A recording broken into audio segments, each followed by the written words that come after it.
Actually विगत कुछ वर्षों में एलपीजी का उपयोग काफ़ी बढ़ता जा रहा है, तो उस उपयोग को ध्यान में रखते हुए कि वो एलपीजी सुरक्षित तरीके से उपयोग में होवे, उसकी जागरूकता के अंतर्गत आज ये कार्यक्रम रखा गया है। पूरे भारत के हर एक ज़िले में ये कार्यक्रम हो रहा है।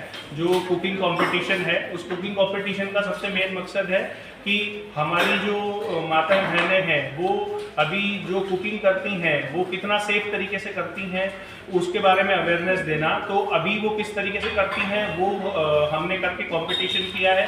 फिर बाद में उनकी जो उन्होंने पॉजिटिव चीज़ें रखी गई हैं वो, और जो उनसे गलतियाँ हुई हैं उसके बारे में हमने समीक्षा की, और उस समीक्षा के अंतर्गत ही हम लोगों ने कुछ विनर्स डिसाइड किए। विनर्स डिसाइड करने के बाद में जो हमारे फर्स्ट जो विजेता थे उनको हमने dinner set as a gift भी दिया है, और जो जितने भी पार्टिसिपेंट्स थे उनको भी हमने पैन जो खाना बनाने का रहता है वो भी हमने उनको गिफ्ट में दिया है। ये तो एक सिंबॉलिक है। उसका मेन जो मकसद है वो एलपीजी में सुरक्षित तरीके से खाना बनाने के लिए ही हमारी ये मुहिम है, जो पेट्रोलियम मंत्रालय द्वारा संचालित हुई है। तो आपका नाम और डेजिग्नेशन? मैं आशीष पाठक, जिला नोडल अधिकारी दमन जिला। મારું નામ રિતેશ શાહ છે।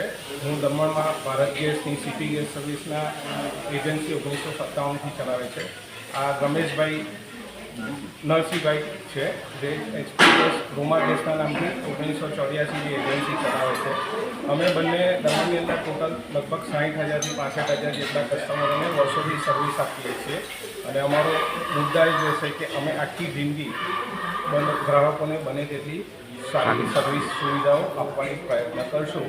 અને કંપની ઓઇલ કંપનીના અનુસંધાન ગાઈડન્સ અનુસંધાનમાં આજે અમે 1 ડિસેમ્બર 2024ના રોજ અહીં દમણ ડ્યુન્સ રેસિડેન્સી ખાતે કુકિંગ કોમ્પિટિશન રાખેલી છે, અને જેમાં લગભગ 12 જેટલી મહિલાઓ એમાં ભાગ લઈ રહી છે, અને અમે એમનો ખૂબ જ સારો સપોર્ટ મળ્યો છે એવી અને દરેકને બેસ્ટ ઓફ લક અને આગળના ભવિષ્ય માટે એમને શુભેચ્છાઓ પાઠવીએ છીએ।